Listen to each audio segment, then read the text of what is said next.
Hello, everybody, and welcome back to yet another cast. Guys, today I have for you what we call in the West a banger. I have for you an epic 1v1. Guys, I've been trying to alternate my casts between 1v1s and bigger team games. That is on purpose. I want to give everybody what they enjoy. Some people enjoy the smaller games, some people enjoy the bigger games. But this is going to be yet another 1v1, this time between Walker and Tag Rock.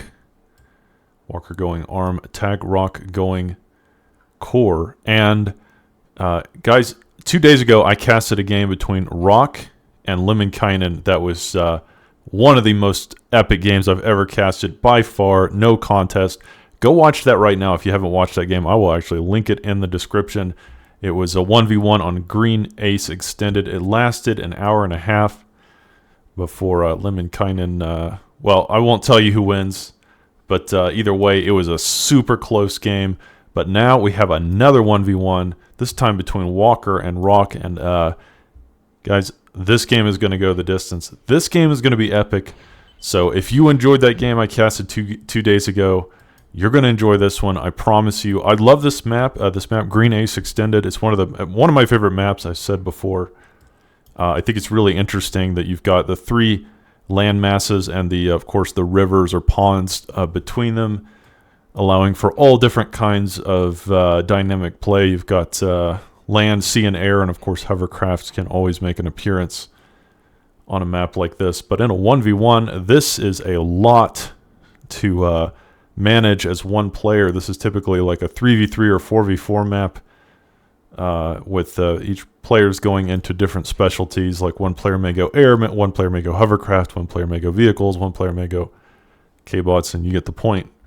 But in a 1v1, this map will tax your micro and brain to the absolute maximum that any human being can handle. So these two players certainly have a huge task ahead of them, and I'm sure this game will be nothing short of a spectacle for all of us. So, guys, strap yourselves in. Go get your popcorn. Go get your whiskey or your tea and crumpets or biscuits or Mountain Dew or caffeine or coffee, whatever it is you drink, whatever it is you snack on, go get some of that. Sit down, strap yourselves in. This is going to be one for the ages. Now, before I continue, please come join my Discord. I would love to have you be part of the community. We are playing games all the time. We need you as part of the TA army. And let's grow the community. Let's have more games like this for me to cast. We accept people of all skill levels. You are welcome. You can come to the Discord and talk to me. I don't know why you'd want to, but you can. I will be there. I will respond to your questions and comments and other insults / considerations. So I'll link that in the description as well. But guys, let's jump into this game. Already, there's some action. Walker with one vehicle plant at the beginning, but Rock on two vehicle plants already. 5 minutes into the game, two vehicle plants. So Rock definitely pumping out a huge number of instigators. Now, my regular viewers probably know both of these players well, but Rock is a well-established macro-style player. Very strong in the late game and just overwhelming his opponent with sheer firepower. But Walker is a little bit more of a wild card. Walker depends on the game, the style that he uses. He can be a good macro player. Sometimes he likes to rush T3. Other times I've seen him stay on T1 and build a bunch of Vandals. You never really know what Walker's going to do, but he has been playing very well lately, so whatever it is he chooses to do, I'm sure it will be interesting. Now, guys, one thing I want to say about this game, and keep this in mind, this game is going to be different from every other game I've ever cast, because you as the viewer get a special responsibility that you wouldn't normally have. I'm giving you a privilege as the caster. Maybe the only time ever you will get this privilege. You get to decide who wins this game or who won this game. So I need you to make a list in your mind, or if you want to grab a journal and a pen, write down the scores of these two players. How do they fare?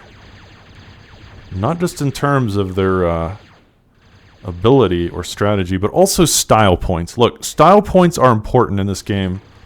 We need to know not just who won or who's winning, but who did it in the flashier, more flamboyant, more interesting, eye-opening, and mind-numbing way. Who gave you the bigger dopamine rush? Whoever has the better style this game is the winner. So make notes of this. Which player is actually giving you the bigger hard-on? That, I think, is what really matters. That's going to determine the winner for this game. So keep that in mind as we go along. Who has the cooler strategies? Who's doing the most out-of-the-box things? Who's making you drop your jaw and kind of lose your mind with amazement and awe. Of course, both of these players can certainly give us spectacles. In the last game, Rock built 3 or 4 intimidators, and that was super fun to watch. So maybe this game we can get similar things. We'll see what the players want to do. Right now, just a bunch of flashes and instigators as the game progresses. But neither player really even attempting for the side islands. It's a little surprising for me. Even this early on, you would think there would be air constructors somewhere flying around the map, or maybe one or both players would be working on a hovercraft plant. It's not that unusual on a map like this, but no, everyone right now going just for straight vehicles. Actually, hovercrafts are not bad in ground combat on T1. The Anacondas can be pretty useful. They have a good range, and they hit in a small AoE, a decent amount of health as well. So hovercrafts are not terrible, actually, in T1 combat.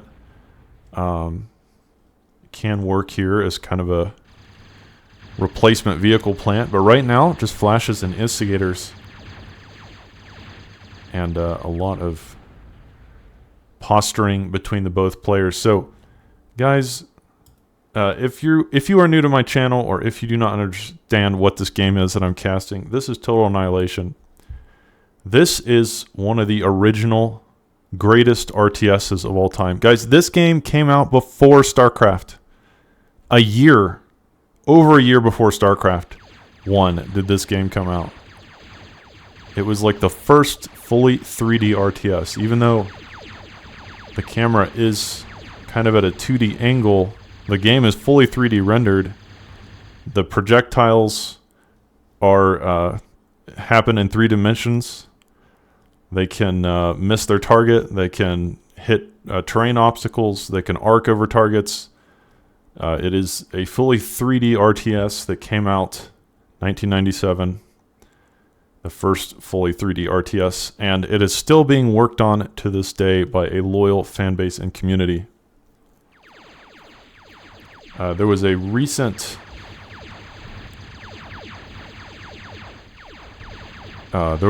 poll or competition, and this game was voted the best RTS of all time by the players. It is certainly very, very popular in a sort of cult-like community. But let me tell you why I think that Total Annihilation is the best RTS of all time, or why I enjoy it more than others. Most RTS games, and that includes StarCraft, That includes Warcraft. That includes Age of Empires. That includes Company of Heroes. That includes whatever else there is, right? Like I've named all the major ones. All these games are rock, paper, scissors. That's how the games are designed. So, you know, you build a unit. For example, if it's Age of Empires, your opponent builds archers. So you build cavalry to counter the archers, and then your opponent builds spearmen to counter the cavalry. And that's how it is. It's just a complex rock, paper, scissors dynamic. And that's fine, but the problem with rock, paper, scissors and RTS is that every game in some ways feels very similar. Because when one unit is built, the opponent's going to have to build a counter. And so you see the same units over and over, like in StarCraft. You know, every game's going to have zealots, and it's going to have marines and zerglings, and, you know, etc. TA is not necessarily like that. There's not true rock, paper, scissors. Big battle in the middle here. Nice combat between both players, but Walker pushing through with a nice forward army of flashes on both sides. Flashes here. Flashes making it through here, and they will get some economic damage done. More flashes streaming through.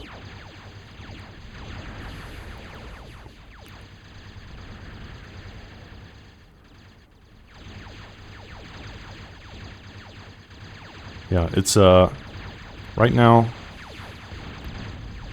both players are poking one another, but Rock with a decent defense with some levelers. Levelers, of course, very strong at this stage of the game, and now Reaper. So one of the reasons that Rock has probably not been able to defend this very well is that he did rush to T2, but now that he is on Reapers, this should become quite a bit easier. Quite a bit easier to handle. So back to what I was saying before, most RTS games are basically 2D. And so because of that, you have a very simple rock, paper, scissors formulation. And because the dynamics of the combat system are not that complex, everything's just kind of predetermined.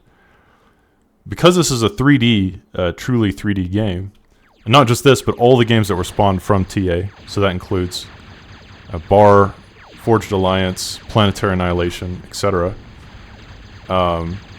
Units are not created in a rock, paper, scissors formation. Units instead have a specific amount of health, damage, attack speed, build time, cost, all these things. So units are balanced around their attributes, not around some arbitrary rock, paper, scissors thing.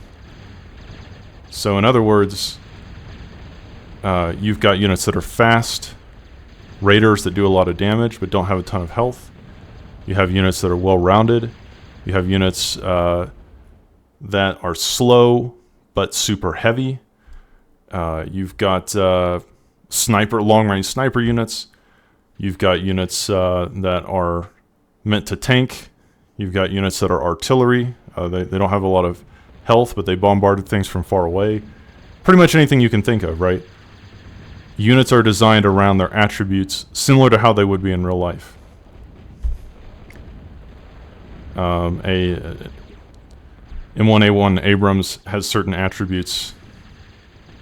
It's not a rock or a paper or a scissors, right? It's got it's got a certain speed, thickness of armor, damage, physical attributes that make it what it is in combat. That is how this game is designed. Each unit has specific attributes. Those attributes are good in some situations and bad in others. You as a player get to choose a unit and decide, this unit is good in this situation, this is what I'm going to use it for. And if you do that better than your opponent, you generally win. Walker making some nice moves here, getting his flashes into Rock's base. Rock's quick rush to T2 is sort of hurting him a little bit, I think, because Walker's been totally on the aggressive And Rock has just been in a defensive posture this whole game. So Walker also in the air, and Walker taking over the islands as well. I really like this. Walker, nice early lead, I think. Keeping Rock on his toes, but again, Rock is on T2. And that is the only real saving grace in this situation, I think, for him, is the fact that he is on T2. So Walker also has better control of the air. That's really important. In a 1v1, air control is extremely important in terms of like keeping yourself afloat, being able to have a good hold on the map. Rock is flying some Avengers around, getting some harassment done, but ultimately that's not going to achieve too much because Walker has air dominance. So this is the stage of the game where Rock could get a good counterattack. Walker has been on the aggressive the whole time, but this has allowed Rock to compile a large force of Reapers. So that is the next part of this equation that I've been talking about. In addition to the units all having their own specific attributes that make them naturally better or worse against other units with different attributes, there are tech tiers.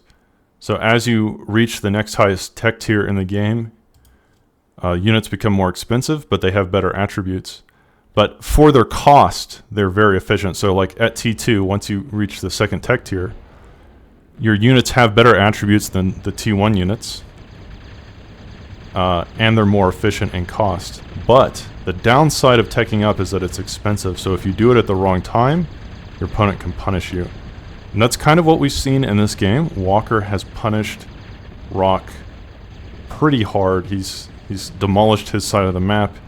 He's kept Rock on the defensive, and still is. Rock is now having to retreat this army of Reapers that he would much rather be sending offensively. It's buying Walker more time to build up his army of Bulldogs, and the Bulldogs have a good matchup against the Reapers. I wouldn't necessarily say that they counter the Reapers, but they certainly have better stats than the Reapers, and they are... if he can get enough of them, he should be able to stop this Reaper push. So the Reaper is considered the T2 like heavy riot tank. They're especially good against T1 units. But Bulldogs are the heavy assault tank. So the Bulldog is... they have more health and more damage. And they hit in an AoE as well. So the attributes of the Bulldog are naturally good against the attributes of the Reaper.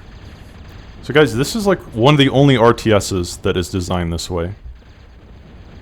And you have to really appreciate it, because this is just not RTS design. RTS design is rock, paper, scissors. This game is... each unit has its own unique attributes that make it good in certain situations and bad in others, or good for certain things but bad against others. And each unit has its own specific cost and build time as well. And the player that wins is generally the one that makes better use of these choices. Now micromanagement, like in any RTS, plays a big part. But in a game where the players are pretty equally matched in micromanagement, it comes down to decision making. And these players are pretty equally matched. Both of them, I'd say, very close in skill level depending on the day. But right now, Walker looking very good. He has kept... ooh, a nice air fight here in the bottom right. Walker mad. Walker big mad because Rock has shot him out of the sky here.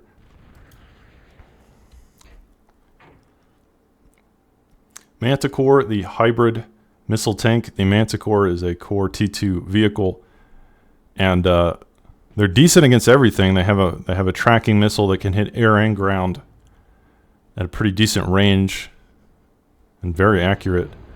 The problem with the Manticore is that while they are kind of a jack of all trades, they're really a master of none.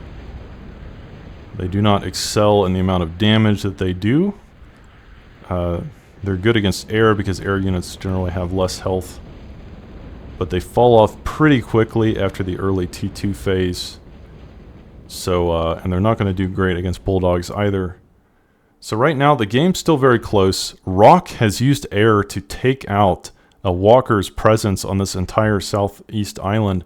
Now using his air to try and destroy walker's presence on the northwest island also. So, great job by Rock keeping a walker from expanding, and especially after the early situation where Rock was behind, we're now in a situation where Rock is very even with Walker. Both of their economies pretty close at this point. Walker unable to use his metal, so he is building an advanced metal storage. Try not to waste it. That's one piece of advice for a new player. Try not to waste your metal. If you have to build advanced metal storages or metal storages, do it. It's better to use your metal, but it's difficult on a map like this because there's so much metal to claim, and it's difficult to actually keep your energy high enough to use your metal. So that's another thing about this RTS that makes it different than others. It does not have supply. Like most RTSs have supply, and you have to build supply depots, or in Age of Empires you have to build houses. And this arbitrary thing that you just have to build huts or houses or supply depots for no reason. This game does not have arbitrary mechanics like that. Instead, what you have are metal and energy. These are your two resources, and they are constantly fluctuating, and you as a player have to balance them.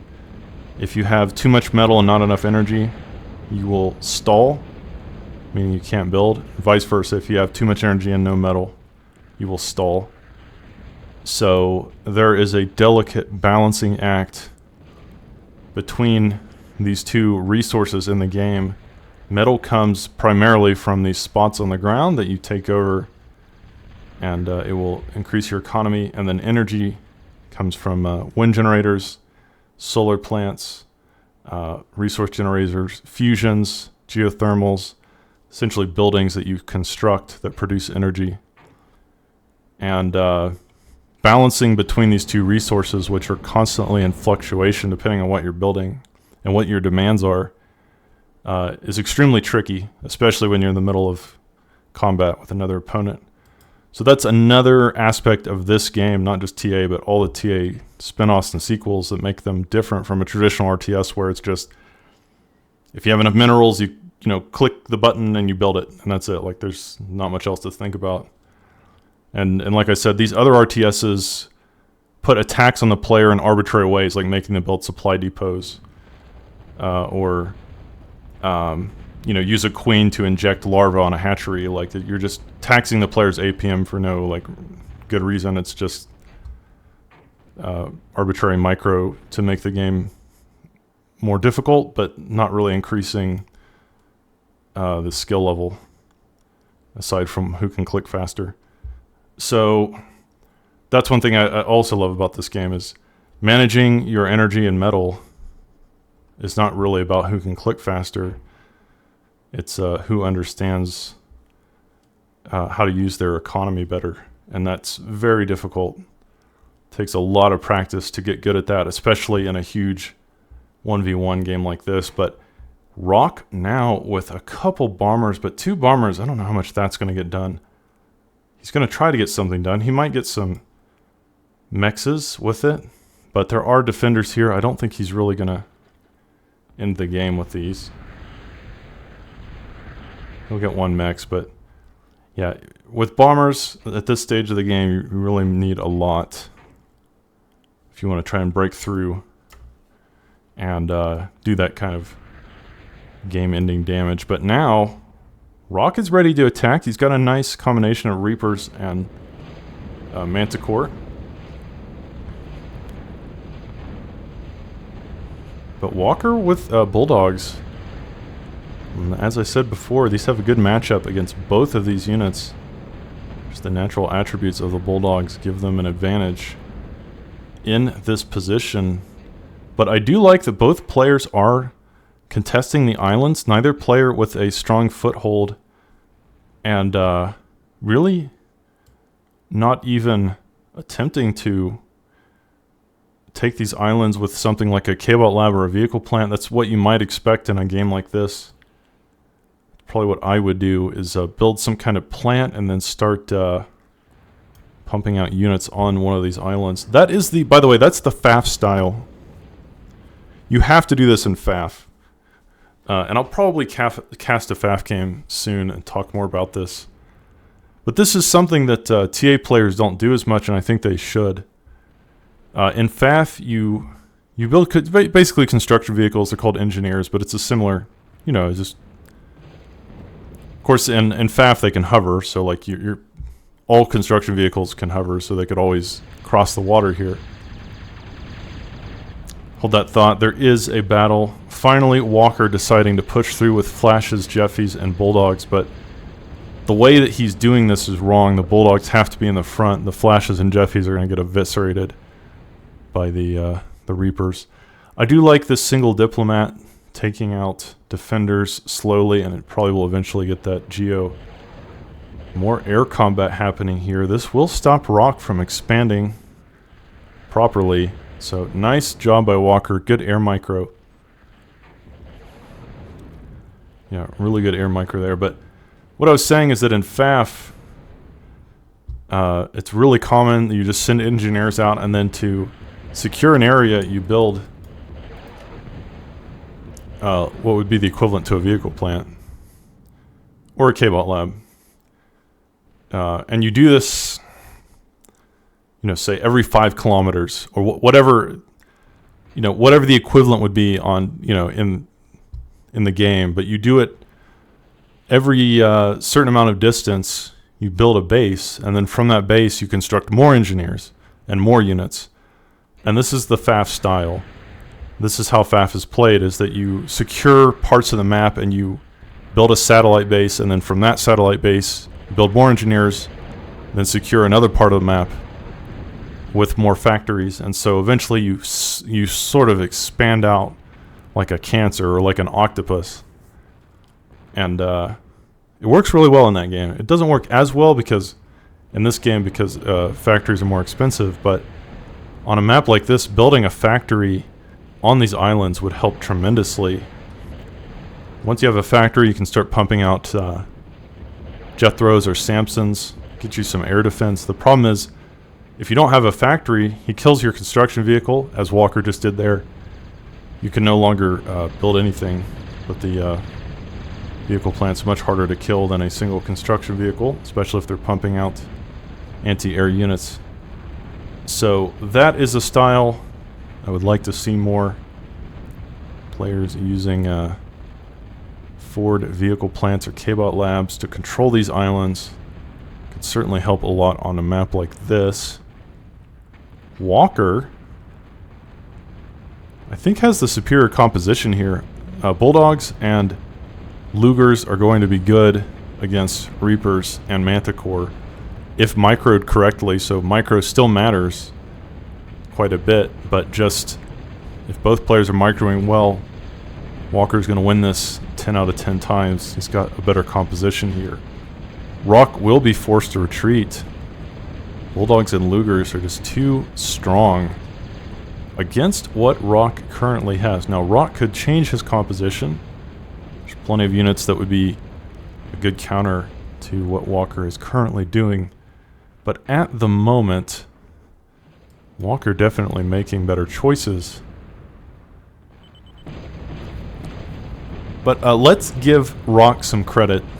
Rock has been a Pro TA player, OTA or Pro TA player for most of his life. He's been around forever. So Walker is still learning escalation. Rock is still learning escalation. Walker's been playing escalation for probably over a decade, but Rock is relatively new to it. So he's still learning the right units to build in this situation. What makes Rock a good player is how good he is at controlling his economy and expanding out on the map. But he's still learning all the units, all the right compositions and things like that to defeat an experienced opponent like Walker, who I said has been playing this game for a very long time. I do like that Walker has built quite a few defenders. It will make it difficult for Rock to really take that island too easily.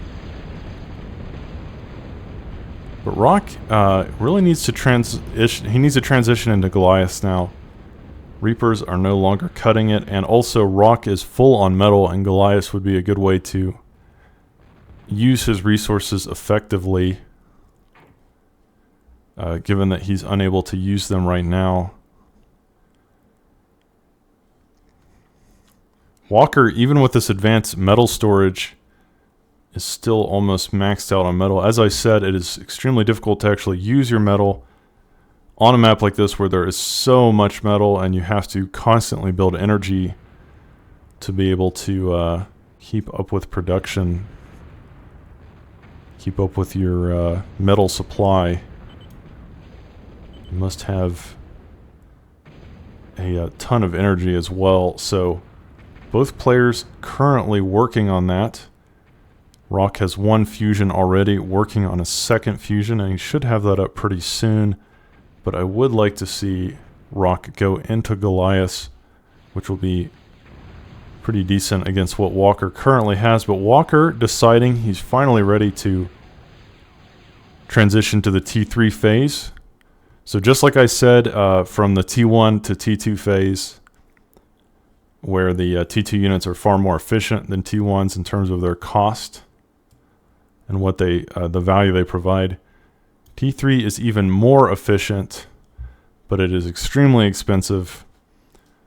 But Walker, of course, he is full on metal, so he would welcome an ability to use his resources.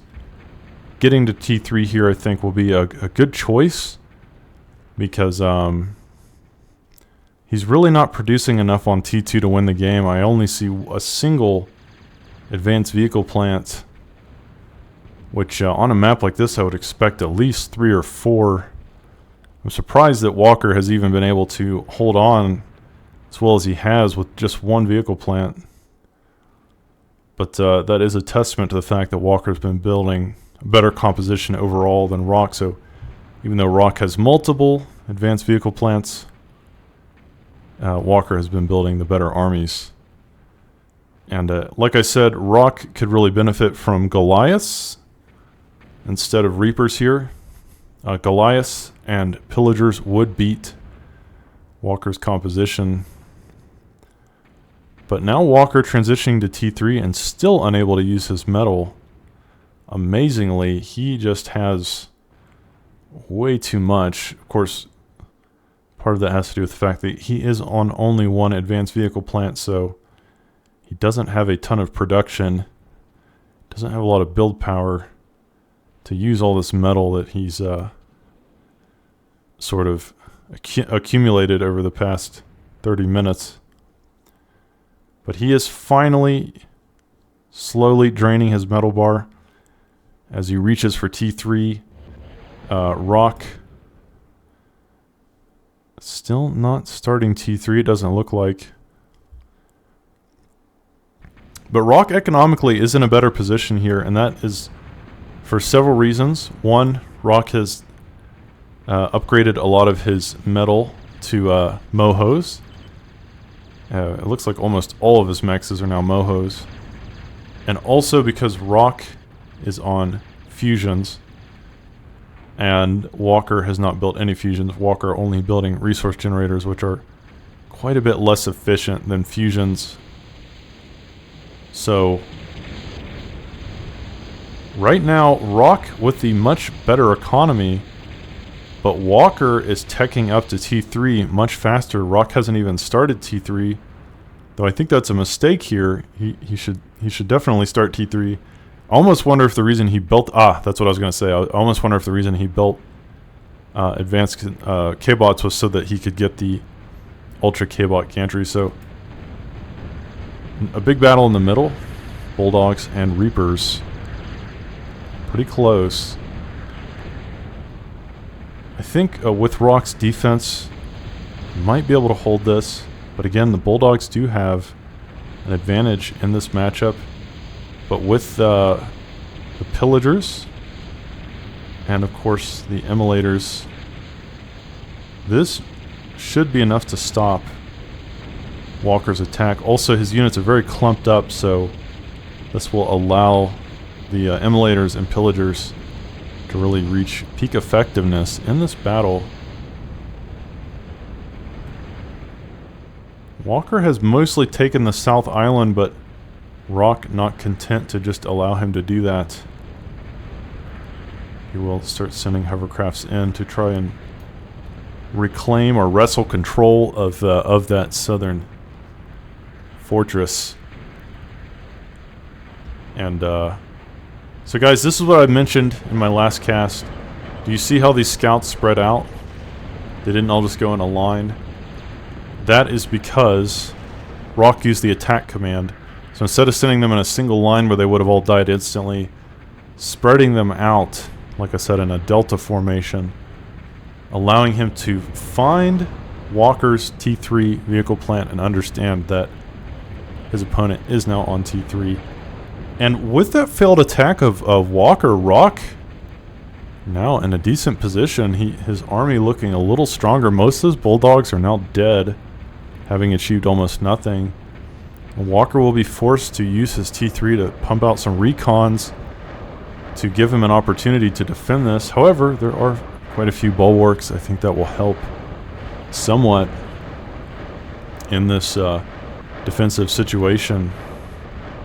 And without these Pillagers being in range, this will force Rock back. But guys, this is what I was going to say.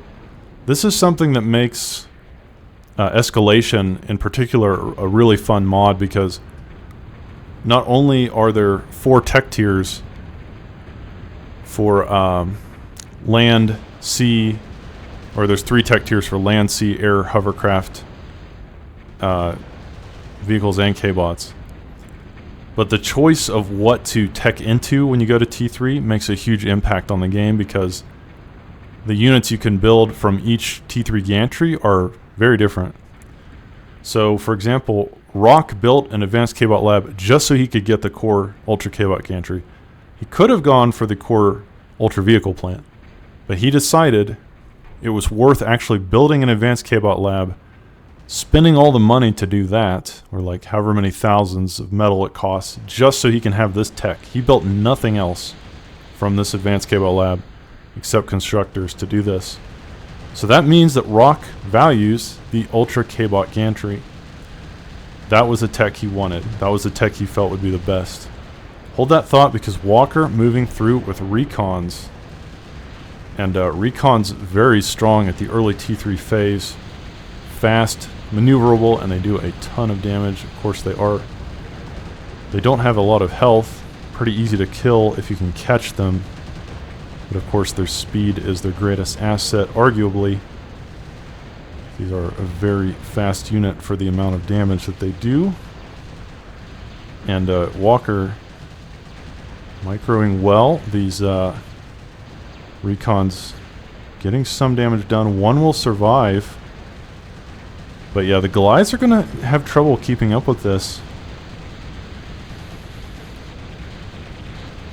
And this recon causing frustration. It's going to get a 3rd Moho extractor. Walker attempting to kill it with air, but it might even get a 4th. It might even get this Cobra. This one recon has been nothing but a nuisance. Very good use of recons here. Oh my god, if we could get that 4th extractor, that would... Oh my goodness. Walker has just paid for those recons 10 times over with that attack. That was a beautiful raid. And now pushing through the front as well, but I don't think this is going to work with the Emmulators, the Reapers, and of course the Pillagers. This attack should be stopped just in time. I think Walker had the idea that most of the Goliaths were there stopping the recons, then he might have an opportunity to push through, but Rock had enough at the front to stop that attack. So ultimately, Walker with a good raid there. It will take Rock quite a while to rebuild those mexes, the Moho mexes. But Rock doing what he did in the last game he played with Lemminkainen and building Talos first. Now Talos in this game are much better than they were before, because the game is not in kind of a trench warfare state where the Talos are just going to hit a brick wall of defenses and be unable to progress. This game, the battles are much more fluid. The map is much more open, or the parameters of the game much more allowing for the Talos to make a positive impact. But the recons are also extremely effective here, as Rock is finding it near impossible to stop these disgusting raids of Walker, taking out Moho extractors left and right, and Walker's units unable to really keep up with these or slow them down, using fighters, but it will take forever for the 2-1 fighters to kill a recon. It will take longer than it takes for the recon to kill this Moho extractor. So yeah, the recons, known for their powerful raiding potential, and this has really caught Rock off guard, but despite that, their economies are still even, despite the fact that Rock has lost all these Mohos and there's now another recon on the right side. It's a testament to how much stronger Rock's economy was, just in terms of all the Moho extractors he's built, and it looks like he's gained control of both side islands, somehow able with hovercrafts to take out all the air defense here. So Rock's still in a good position despite the fact that Walker's been raiding him. Another factor here is that Walker is not using his metal, and Rock is. So even though their economies are pretty close, Rock is actually using his resources, which should in the long run give him an advantage. If he can stop the bleeding, if he can stop these recons from rampaging through his base, once he has enough Talos, could become quite scary. Of course, there are 6 bulwark at the front there, and some heavy laser towers here as well, guarding the T3 factory. He's also working on an annihilator. But theoretically, Rock is in the better position here. Economically, he's ahead, and also using his resources. He also has the side islands. He also has these Talos now, where Walker has used all of his recons and now has almost nothing left. He does have a huge air force here. Rock doesn't seem to be prepared for this. He has... Oh no, Rock wasn't paying attention, and Walker catches him out. That air battle ended in an extremely lopsided way. Walker catching Rock off guard and taking out his entire air force in one barrage of missiles. So nice job by Blue here. This will allow him to have air control, and as you can see, he has control of the skies. Walker needs to build air defense. Of course, these Talos have a decent amount of air defense, being the hybrid mech. And the Talos will be very good against recons as well, as long as they can kill them before they escape the range of their missiles. And as you can see, the missiles can shoot pretty far, so this one recon will survive, but that should be stopped by this reinforcing Reaper. So right now, Rock is definitely in a better position. If he continues pumping out Talos, of course he's stopped to build Ultra Construction K-Bots.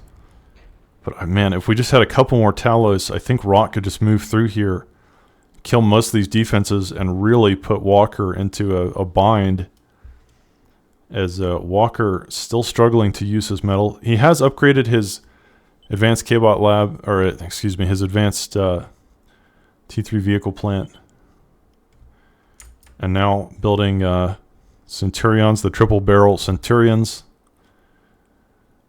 So if Rock allows Walker to get enough triple barrel Centurions, this could become extremely difficult for Rock to break through, because the upgraded Centurions are very efficient in terms of their cost. So the downside, of course, is that you do have to upgrade the Ultra Vehicle plant, which is quite expensive. Let's see how much it actually... let's see if it says... Yeah, 4,500 metal and 180,000 energy to upgrade this vehicle plant. But then when you do, you get the super heavy assault tank Mark II, and that is impressive. It is extremely cost efficient at the T3 phase, so Walker has made an investment, and we'll have to see if it pays off. I think enough Centurions will be able to beat these Talos without too much trouble. And now Walker has cleared the top island with his air advantage. That one mistake by Rock, that one micro mistake, having all of his air out of position, and Walker comes and cleans that up almost instantly. Of course, Rock has more air defense down here, but still his hold on the southeast island is tenuous at best. Shouldn't be enough to stop Walker from taking it if he really devotes enough resources to the task. So Rock walking forward with 3 Talos. Working on Widows now. Not a terrible choice. But these Talos will be decent for now, but as more Centurions reach the front line, the balance of power will slowly swing in favor of Walker, because, again, the upgraded Centurions are one of the most cost-efficient units in the game. Extremely well-rounded. The super heavy assault tank is just a huge amount of damage and health, and good AoE as well. And they're pretty hard to kill. They have a lot of health. Rock with a bombing attempt, but there's too many bulwarks here. Won't even kill the Annihilator, only getting it to about half health. So as I said, as Walker continues to produce Centurions, and as those reach the front line, these Talos will become less and less useful.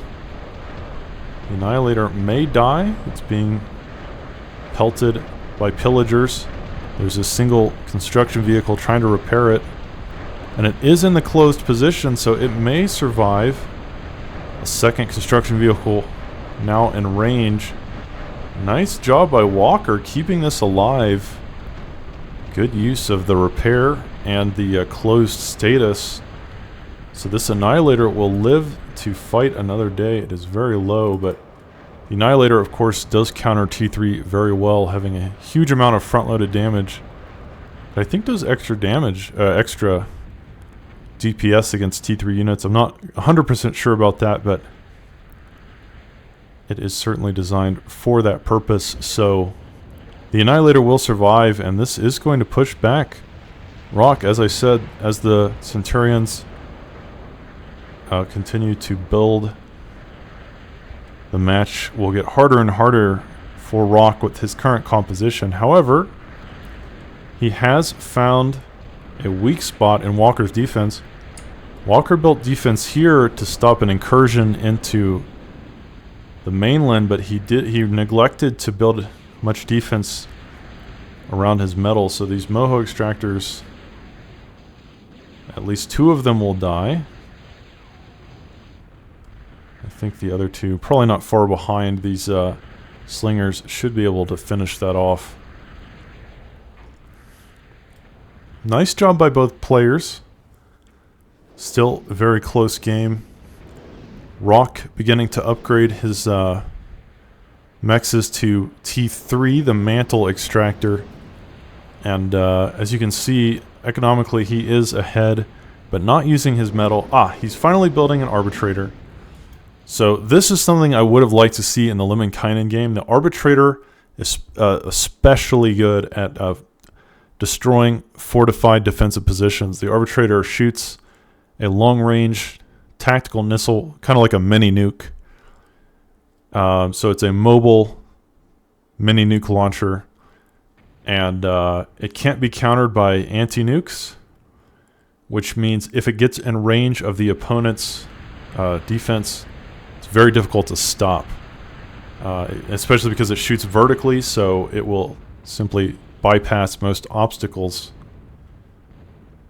and this allows it to destroy defensive lines very effectively, given that again, it's very difficult to block. One thing you can do in Total Annihilation, if your opponent is shelling your base, you can construct buildings to try and block the shots or stop the damage, but the Arbitrator is almost immune to this tactic, given that its missiles come from almost straight down vertically. So, yeah, Arbitrator in the Lemminkainen game could have easily won. I'm glad we see it here because I think Rock, recognizing he's in a situation that has become a bit like trench warfare and he needs something to break the stalemate and demolish the trenches, the metaphorical trenches that Walker has created. Now, Walker with a nice bombing force, but Rock has a decent amount of defense as well. He's got some Cobras, and of course there's a lot of Copperheads sort of situated around the map. So I don't think this is going to get too much accomplished. Rock was ready for this. More than ready. It will kill 2 metal extractors, and that will be all she wrote, folks. I think that's all there is to say about that attack. But again, once this Arbitrator is complete, Rock could certainly begin to move forward. Maybe even a second Arbitrator would be a great option in this situation to double the DPS, double the amount of carnage. Certainly, we're going to have to give Rock some style points. Building Arbitrator is definitely one of the coolest units in the game. It's very fun to watch in action. You don't see them super often because they don't have a lot of value in combat. Of course, they can still take out large groups of units, but usually only if the units are stationary or the opponent is not ready for it. Arbitrator missile does have quite a long flight time, but still, it's an incredibly useful unit in the right situations. Definitely one of my favorite units to watch. And Walker building Demolishers now. I really like Walker's composition here. I've actually used this combination before myself. Centurions and Penetrators. It's just the wombo combo. The Centurions absolutely demolish T2 units of all kinds. In large groups even, because it has great AoE. Huge fire rate, and the Penetrators deal with everything else, the big targets, like anything on T3 and Sumos and Goliaths, things of that nature. So Centurions and Penetrators, a great combination of units, absolutely decimating most types of armies. There are counters to it, but Rock doesn't have any of the counters right now. Telos are not gonna. They're not going to do it, as this Telos will go up in smoke. Will die unceremoniously. So Rock is going to have to make different units. Telos, I think we're at the phase where the Telos are not going to really help him that much anymore. There was definitely a timing where he could have used his Talos to maybe break through, but he was he waited for Walker to build huge army of upgraded Centurions, and now the Talos have fallen off extremely hard. Walker in a very good position here. These Centurions showing their value. I mean, these are so cost effective. Once you get enough of these, they're hard to stop. Just extremely well rounded. Good in almost every area. Decent speed, firepower, AoE, damage, and health. Here's the Arbitrator missile, though. A good hit that will soften up a lot of the army. The arbitrator is certainly going to have to help if he wants any chance of stopping this. The immolators will do something, but I don't know if they can really ward off this attack completely. Arbitrator is going to have to help. Another nice shot. It will deal a decent amount of damage, but there is not enough on the front line to stop these. Is Walker just going to win here? I don't know what Rock can do. Rock in a terrible position. He's not using his resources. And Walker's composition is fantastic. Centurions and Penetrators. Truly the Wombo combo. I really like this. So Rock in a difficult spot here. He will lose all the metal on the low ground and the factories and the defense and the radars and everything else he had. Forcing Rock back to the starting plateau. Arbitrator is helping, but man, Walker with a beautifully timed push there and a wonderful composition, and now Rock struggling to kill what is left of this. Talos doing okay from the high ground just because the missiles are avoiding the cliffs. But there's almost no defense up here at the top left. It's a difficult situation to be in as Walker expertly splitting his forces, sending some to the left and some to the right. Neither side has enough to stop this, so yeah, Rock in a difficult position. Walker really found the composition he needed. Guys, I mentioned earlier in this cast that, like, for two equally skilled players, the players that make the better decisions usually win. And that has definitely been true this game. Walker has built the better army. That's just how that's how it is. Rock's economy has technically been better, and he's been using his resources more efficiently, but Walker's been building the composition that is countering what Rock is doing. Of course, Centurions, Penetrators are going to be a strong matchup for a lot of things, but of course not air. There's no air defense in that composition. And of course Juggernauts would absolutely demolish an army of Centurions and Penetrators. So instead of building Talos, I'd like to see some Juggernauts here. That would be the right answer for what a Walker is doing right now. I think the Talos are no longer really going to cut it if they ever did. Again, I think the Talos were a good choice early on, and I think there was a specific time where Rock could have gotten a lot done with them. But Talos do tend to fall off very hard. The Arbitrator still contributing to the war effort.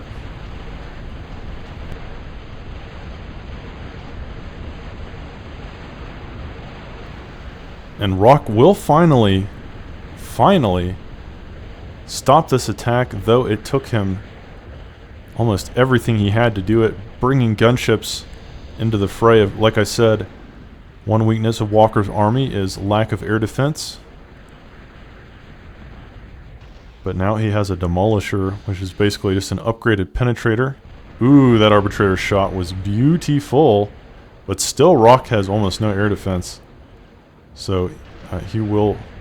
Excuse me, Walker has almost no air defense, so Rock will have an advantage with these gunships.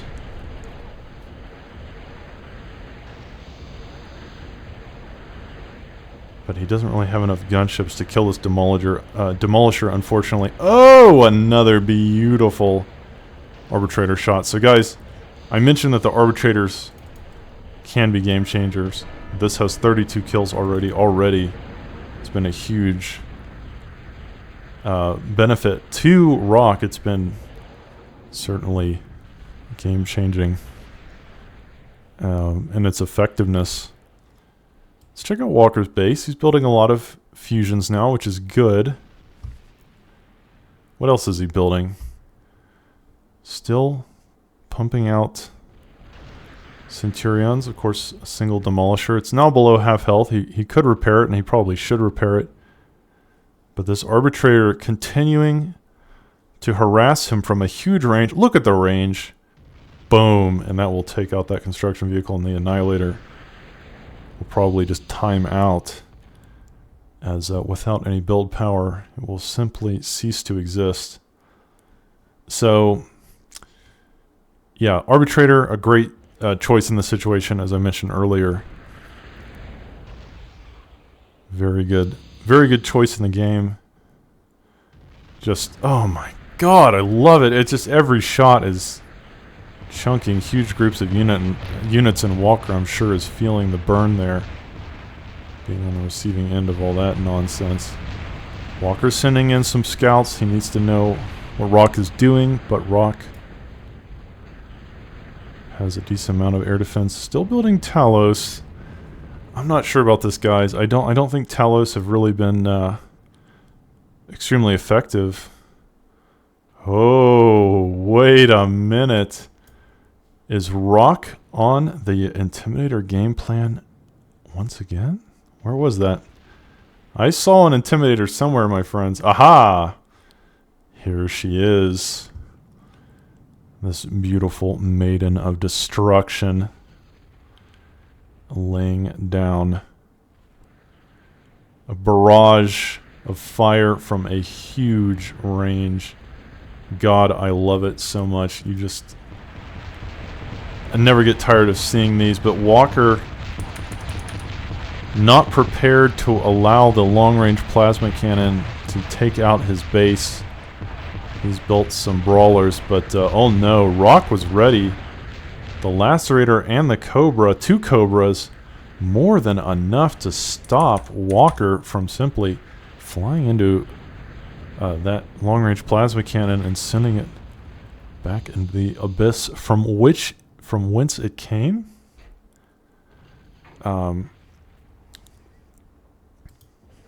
Yeah, you love to see it. And honestly, my only criticism of Rock in these games, aside from maybe his over-reliance on Talos, is that this one Intimidator does so much work. He just needs to build more of these. This Ultra Vehicle plant is almost dead. This one Intimidator is about to take it out. Of course, Walker is repairing it, doing his best to keep it alive. He's building an Aegis now. But look at how many resources Walker is devoting to try and stop this. All those brawlers, most of those brawlers died. Now bringing units up here, doing everything he can to try and stop this. So this Intimidator may eventually die, but yeah, the Demolishers will get it. Nice use of the Demolisher there, but it just goes to show a couple more of those, and he could really put Walker on the back foot. Once again, these Talos, not really right for this situation. Don't get me wrong, guys. Like, I'm not saying the Talos is a shit unit. That's not what I'm saying. I'm not saying that don't build them or whatever. But the Talos, like all units in this game, have a specific amount of damage, firepower, health, move speed, etc. And Walker's units, I think, are just a good composition, or a good matchup against these, such that Rock could build other things whose attributes would be much more suited to this particular situation. Talos are just not it right now.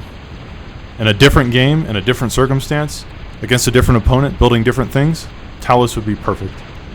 And they were good in this game for the first 5 minutes that Rock was on T3, but we are well past that phase, and the Talos, I think, are just going to continue to get pushed back. The Demolisher is a decent counter. Penetrator is also very good at stopping these. So that will be pushed back. I'd love to see a Juggernaut. Arbitrator still alive. Please, Rock, stop building these. Again, I'm not saying Talos are bad. They are quite strong, very well-rounded. But the issue is that Rock is building a well-rounded army. Or Rock is building a very well-rounded army. Walker is building a specifically designed army to counter what Rock is doing. Demolishers and Centurions, Penetrators are going to be quite strong against this, but a single Juggernaut would put all this to bed and give Rock the advantage. But we'll have to see what happens. Let's check out what Walker's doing. Again, he's got the better composition, no question, but Rock is not out of it yet. Let's not count him out. Just like we didn't count Lemminkainen out. Anything could happen. Walker struggling to control these islands. Rock now building metal. He's got the southeast island pretty secure, now working on the northwest one, so Rock doing better on the map, but these demolishers are just pelting the Talos from a huge range, and the Talos have no way to retaliate against these railgun sniper tanks.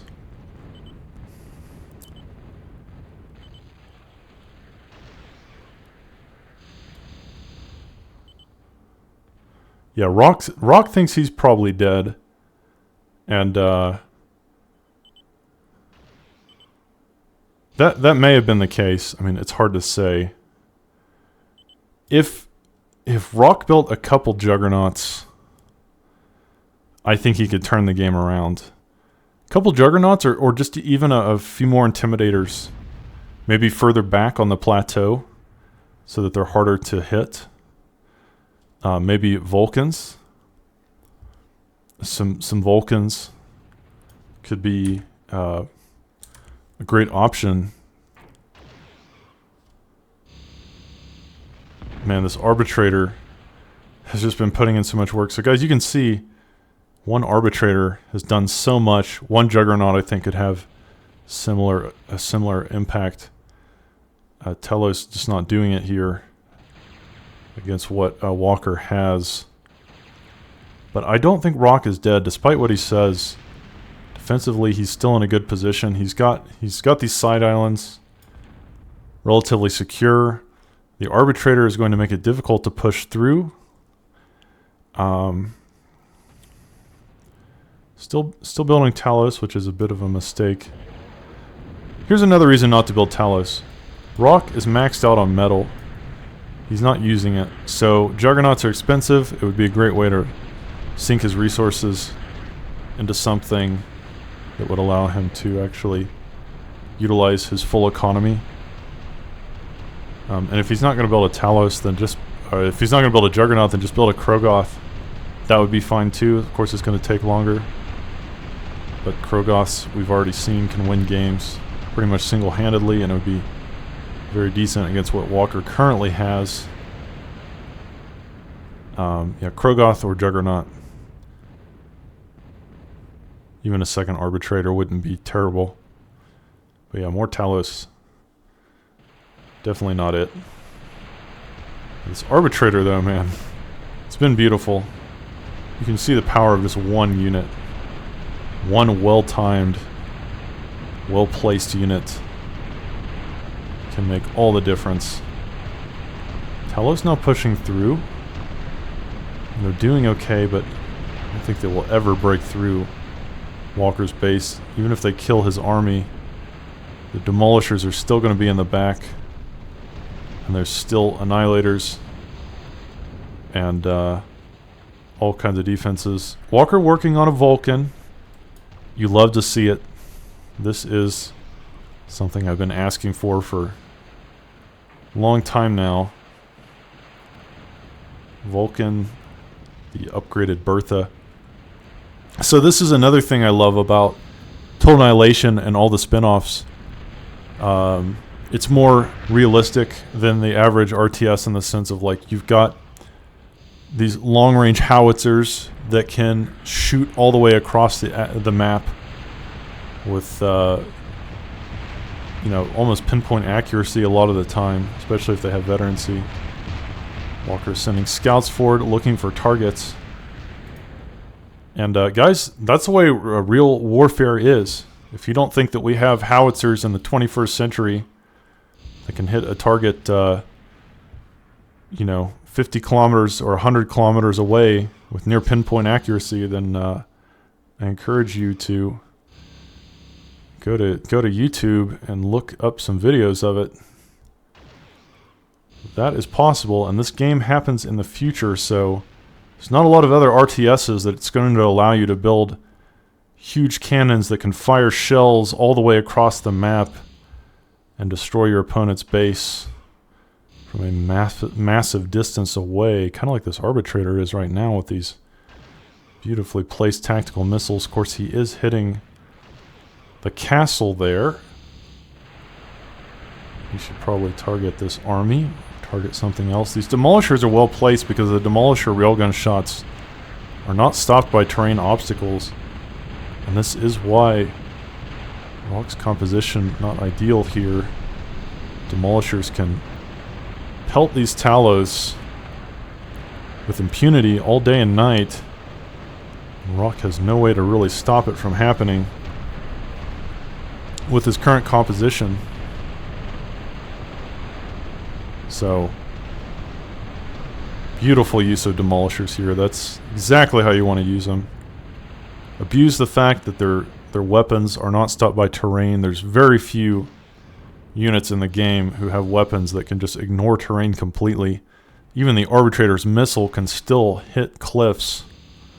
The demolishers just avoid them completely. Ooh, that's a nice shot. Holy cow, that was a good hit from the arbitrator.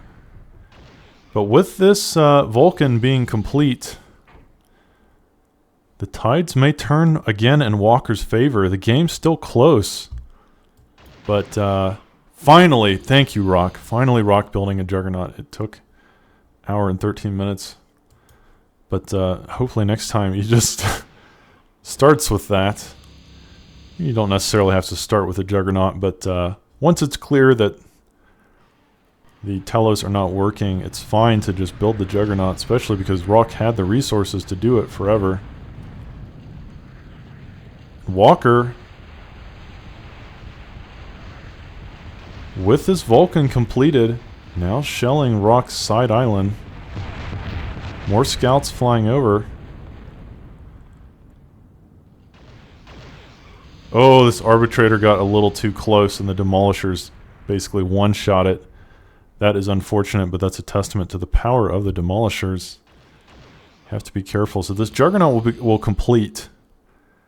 He could have had one of these probably about 20 minutes earlier. But even now, it's going to be so effective. And especially if you can get 2 or more Juggernauts on the field, things will start to get ugly for Walker very quickly. But Rock now with an army of Goliaths and Sumos and Talos. I still don't think it's going to do it, not with these demolishers sitting in the back, railgunning everything in sight. It is a decent army. There's also a Vulcan with an obelisk to upgrade its firepower. So I like what Walker's doing here. I like the Vulcan. I think it's a good choice. Now let's see how far it can fire. That's going to matter. Oh, that's a good range. It can hit a lot of Walker's base. It can't hit his starting base, but it can hit almost everything else on the map.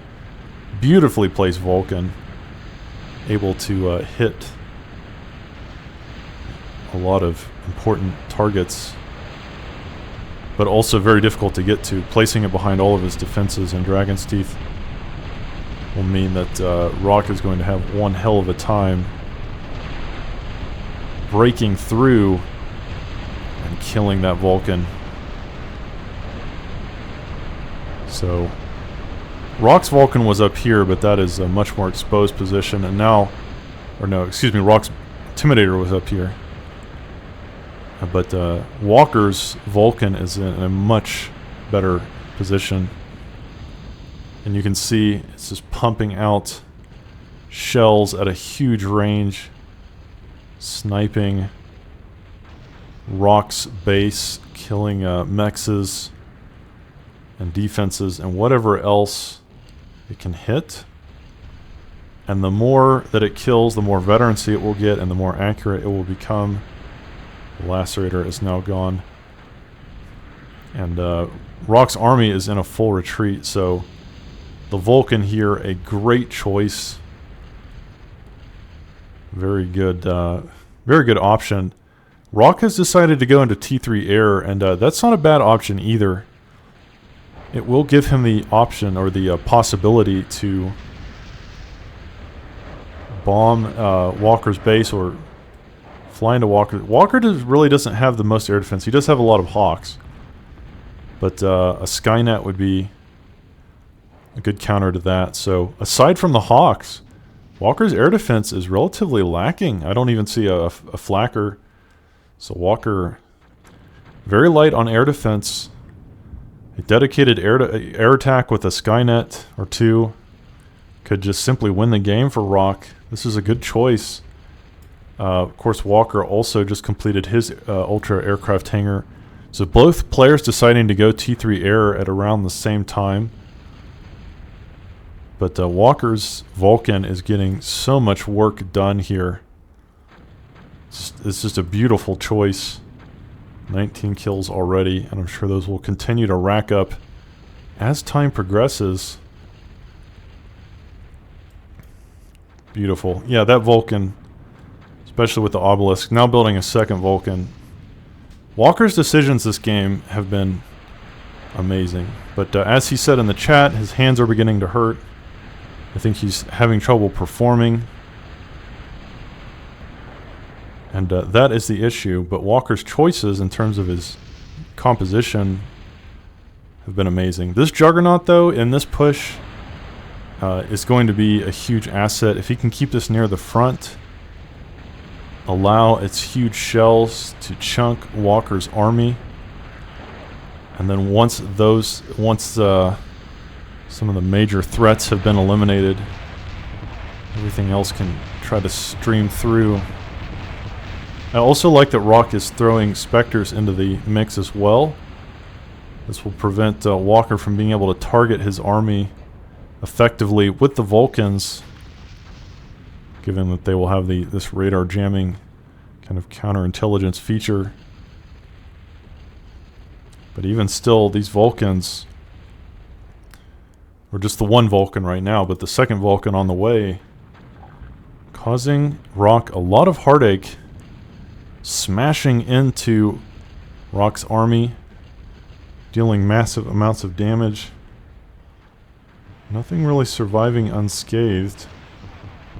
There's some units that haven't been hit yet, but most have. And each shot is so devastating. Those Vulcans are beautiful.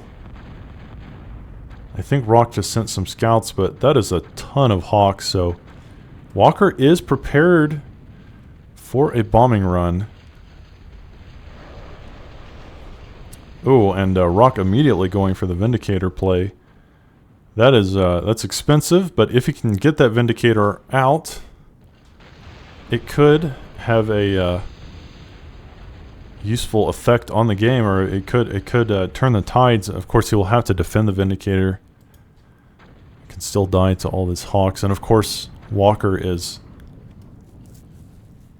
building his own T3 air, building Aurora. We'll have to see how that does. But yeah, these Vulcans definitely causing huge amounts of trauma, both to Rock's army and base. Or should I say bases. Rock will see all these Hawks now, but there's a decent amount of air defense on the southeast island. It will make it difficult. Rock shelling the land with the Cyclops here. And this is a good choice because the Cyclops will outrange all these defenses, so this is vulnerable. The fusions are vulnerable. Even the Ultra Aircraft hangar could be vulnerable if he gets the Cyclops close enough and takes out all these defenses. So Walker's going to need to stop this somehow. These Cyclops are a really good choice in this situation. The T2 artillery hovercraft for core. They're not really great in combat, but they're very good for long-range harassment and raiding, especially against stationary targets. The Vulcans still hitting parts of Rock's base. So guys, this is what I was going to say. If you're going to go into the LRPC game plan, really go into it. Do what Walker's doing here. Commit to this plan. Don't just build one. Build multiple Vulcans upgraded with a monolith. And shell your opponent into the Dark Ages. If you're gonna do it right. Don't do anything halfway in life. Make a commitment. And that is exactly what Walker has done. I really like these Vulcans. Racking up the kills. Pumping out the damage. Keeping Rock from even wanting to attack. Maybe Rock not even able to attack. Second arbitrator has been built. It was unfortunate that he lost the first one because that would be very helpful in his attempt to break through Walker's army so that he can potentially get to his base and kill those Vulcans that are rampaging through everything Rock has. The Cyclops finally making it closer and closer. Looks like they're targeting the defenses, and then pretty soon may even begin targeting the Ultra Aircraft hangars. I really like this. Rock is building flaks or Cobras around the Cyclops so that if Walker attempts to counterattack with air, it will not work. Yeah, these Cyclops are a great choice. This is an example of using the right unit in the right situation at the right time of the game. The attributes of the Cyclops in this situation are almost perfect. And Walker is struggling to stop this. This is only a T2 unit, guys. This is a relatively cheap T2 hovercraft. Unfortunately, these Cobras will not be up in time. Walker bringing his air, but oh my god! Rock gets the Ultra Aircraft plant with the Cyclops. That was a massive blow. He'll take out the fusions as well, so I've never seen Cyclops used so well in my life. This was incredible. Nice job, Rock. That was a great play, catching Walker off guard, and Walker just did not have the counters he needed. Walker's entire army has been sent to the front here. He will clash into what Rock has, but Rock should be okay. He's got the Arbitrator. Of course, he's got the Juggernaut. And tons of Goliaths as well. Sumos.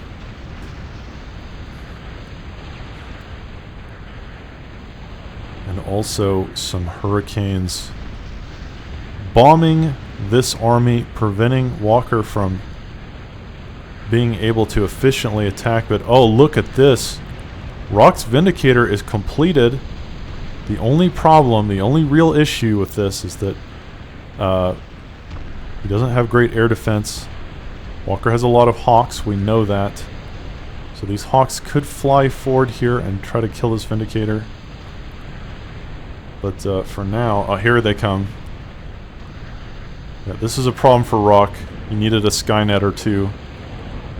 Vindicator is going to go down very quickly. He's now attempting to retreat it. He does have some anti-air in range, but this Vindicator, even if it survives, is going to be very low on health. The Hawk's attempting to kill it, but he will keep it alive, if just barely, for now.